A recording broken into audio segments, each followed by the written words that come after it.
अब ये भारत माता वाला चैप्टर वाली बात आती है, इसमें जो है प्रश्न आप पे आते हैं कि नेहरू जी भारत की चर्चा कब और किससे करते थे।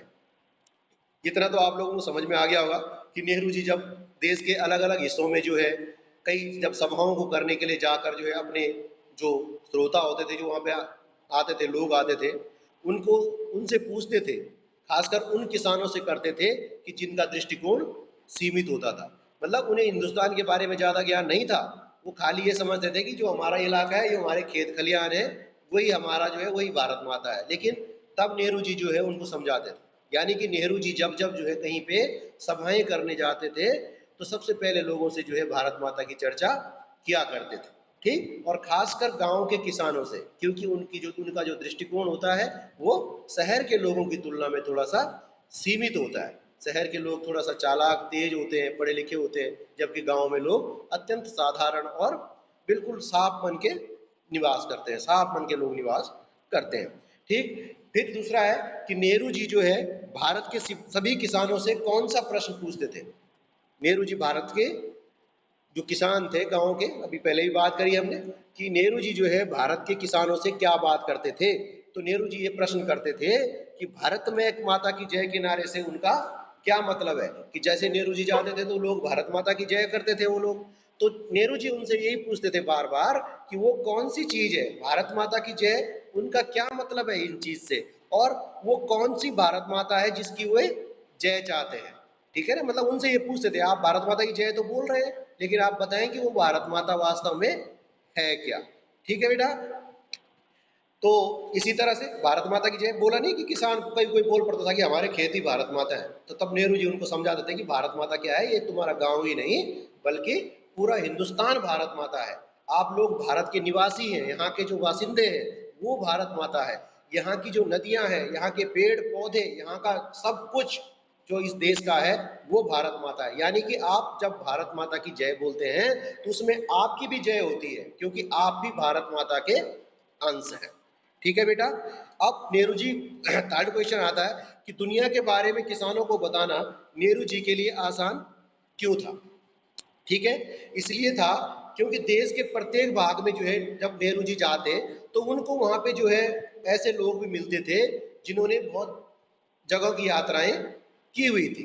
ठीक, अब फिर कहीं कोई फौज में जो पुराने सिपाही थे उन्होंने भी जगह जगह पे ड्यूटी की रखी कर रखी होती थी, कहीं कभी कहीं कभी कहीं। ठीक है बेटा, तो इस तरह से उनको समझाने में दिक्कत नहीं होती थी। ठीक है बेटा, तो इसमें जो है कई लोग ऐसे थे जिन्होंने बहुत सारे तीर्थों का भ्रमण किया था, बहुत सारी यात्राएं कर रखी थी, कुछ पुराने फौजी थे। ठीक है बेटा, जिन्होंने किसी युद्ध में भी हिस्सा लिया होगा, कई सारे विदेशों में भी नौकरी की होगी, तो इसलिए जो है वहां पे जब वो लोग मिल जाते तो नेहरू जी को बड़ी आसानी हो जाती समझाने के लिए कि हाँ भाई वास्तव में हमारी भारत माता बहुत बड़ी है, बहुत बड़ा देश है हमारा, और वो पूरा देश ही भारत माता है। ठीक, फिर बात वही आ गई, सामान्यतः किसान भारत माता का अर्थ क्या लेते थे। अब किसान जो है क्या करते थे कि भारत माता का अर्थ जो है धरती से लेते थे। क्यों? क्योंकि उनका काम ही धरती के साथ है, खेती बाड़ी का है, इसलिए जो है उनकी धरती यानी भारत माता उनके गांव की धरती तक ही सीमित थी। यानी कि वो सोचते थे कि भाई जो हमारे गांव की धरती है जिसपे हम खेती बाड़ी करते हैं वही भारत माता है।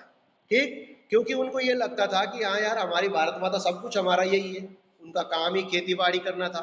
तो खेती बाड़ी करते करते जो है उनका अपने खेतों से जुड़ाव था, तो उनको ये लगता था कि हाँ यही भारत माता है, यही जो भूमि है यही भारत माता है। फिर क्वेश्चन आ गया कि भाई भारत माता के प्रति जो है नेहरू जी की क्या अवधारणा थी। ठीक है ना, तो भारत माता के प्रति नेहरू जी की अवधारणा 20 बार में रिपीट हो चुकी है इसमें। कैसे कि भारत माता की, भारत की नदी, पहाड़, जंगल, खेत जो हमें अन्न देते हैं, तथा हिंदुस्तान के करोड़ों लोग जो पूरे देश में फैले हुए हैं, यही सब लोग भारत माता है। ये सभी भारत माता के अंश हैं, और देश का एक भाग दूसरे भाग से अलग होते हुए भी पूरा एक देश है। ठीक, नेहरू जी का ये धारणा थी कि भारत माता क्या है। ठीक है बेटा, अब है आजादी से पूर्व किसानों को किन किन समस्याओं का सामना करना पड़ता होगा। थोड़ा सा आपने चैप्टर भी पढ़ा है कि किस तरह से जो है पूरा देश जो है शोषित हो रखा था, अंग्रेजों ने तरह तरह के कर लगा रखे थे, तरह तरह की जो है व्यवस्थाएं कर रखी थी। जैसे आप अभी तो कह रहा, शायद आपने पढ़ा भी होगा कहीं, जैसे महलवाड़ी प्रथा थी, रैयतवाड़ी प्रथा थी, जमींदारी प्रथा थी। तो जमींदारी का नाम तो आपने खैर सुना ही होगा कि जमींदारों को जो है कुछ गांव या एक दो गांव की जमींदारी दे दी जाती थी, वो किसानों से लगान इकट्ठा करता था, फिर सरकार को देता था। तो इस तरह से अंग्रेजों ने तो पूरा नोट कसोट मचा रखी थी। तो यानी कि आजादी से पूर्व जो है किसान को क्या करना पड़ता था, साहूकारों से क्या करना पड़ता था, कर्ज लेना पड़ता था। उन्हें ब्रिटिश शासन के आदेशों का भी पालन करना पड़ता था कि भाई जो भी ब्रिटिश गवर्नमेंट बोलेगी वो करना पड़ता था, क्योंकि अब उपनिवेश भारत उनका बन चुका था। ठीक, लगान चुकाने और सूद लेने में जो है उसकी उम्र बीत जाती थी। ठीक, लगान मीन्स लगान देते थे। आप ज़्यादा दूर क्या जाना, एक लगान मूवी तो आपने देखी ही होगी, जब अभी जो रिसेंटली कुछ सालों पहले आई थी, उसमें भी लगान के लिए क्या क्या करना पड़ता है। वो तो चलो खैर एक काल्पनिक हो सकता है कि एक मैच जीत के जो है लगान माफ नहीं किया जा सकता। इन केस अगर मैच ना होता तो कहाँ से लगान देते। अंग्रेजों ने तो बिल्कुल थोप रखा था कि भाई इतना लगान चाहिए। उन किसानों की मजबूरी देखिए कि बारिश नहीं हुई, खेतों में एक दाना आने का नहीं है, तो कहाँ से किसान देगा। तो इस तरह से जो है वो किसान बहुत ही ज़्यादा परेशान रहता था। उसको उसका लगान चुकाना, साहूकार का ब्याज चुकाना, उसमें ही उसकी उम्र बीत जाती थी। उन्हें कभी कभी पुलिस के जुल्म भी सहने पड़ते थे। मन अब लगान दे नहीं पाया, बेचारा गरीब है, तो सरकार ने पुलिस भेज दी, वो उनको जो भी मार पीट के चली गई, गालियां दे के चली गई, जो भी है, कभी जेल में भी डाल देती होगी।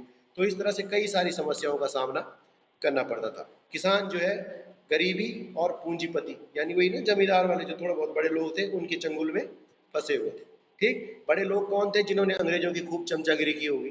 कोई गांव का जमींदार बना हुआ है, कोई कहीं कुछ बना हुआ है, कोई कुछ बना हुआ है, तो उनको जो है थोड़ा बहुत सुविधाएं मिल जाती थी, सरकार की तरफ से थोड़ा बहुत पैसा भी मिल जाता था।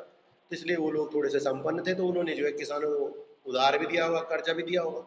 वो जो है उनको तरह तरह से जो है यातनाएं भी देते थे। तो किसान मतलब हमेशा जो है परेशान रहता था। आपने जो है एक पोयम भी पढ़ी थी अभी कुछ दिन पहले, जो सुमित्रा नंदन पंत जी की लिखी हुई है, आपकी इसी बुक में आर की, उसमें वे आंखें, कि किसान की दुर्दशा के लिए जो है क्या क्या किसान के साथ हुआ, पढ़ा था ना हमने उसमें।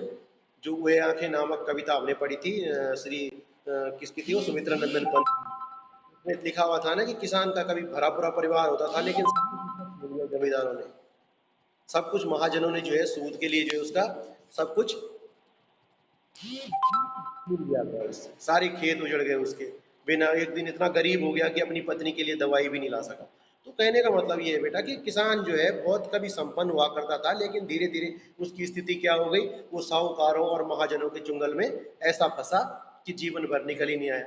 ठीक है ना, उसमें पढ़ा था ना हमने, उनके जवान बेटे को भी मार दिया, उसकी बहू के साथ भी दुराचार किया, उसकी बेटी मर गई, उसकी गाय को नीलाम कर दिया गया, बैलों को नीलाम कर दिया, उसके खेत खलिहानों को नीलाम कर दिया। एक दौरान जब वो संपन्न हुआ करता था, तब भी जो है उसकी स्थिति अच्छी थी, लेकिन आज उसके पास कुछ नहीं है। तो इसलिए कभी नहीं बोलता कि अंधकार की तरह उसकी गुफा जो है, अंधेरी गुफाओं की तरह उसकी आंखें लगती है, अंदर धसी हुई है उसकी आंखें, तो उनमें देखने से भी क्या है कि डर लगता है। तो ये चीज थी, किसानों के साथ बड़ी समस्या का सामना करना पड़ता था उनको। तो बेटा ऐसा है, अब आज के लिए तो इतना है। ये इसका मैं वर्क आपको सेंड करने वाला हूँ। कल संडे है आपका, मंडे से आपका विधान का जो पार्ट है, एक छोटी सी बुक है आपकी विधान की, उसमें भी 2-3 चैप्टर हैं, वो शुरू होंगे। आज के लिए इतना ही। और आप, ठीक लगा आज आप क्लास में आए, बहुत सही लगा।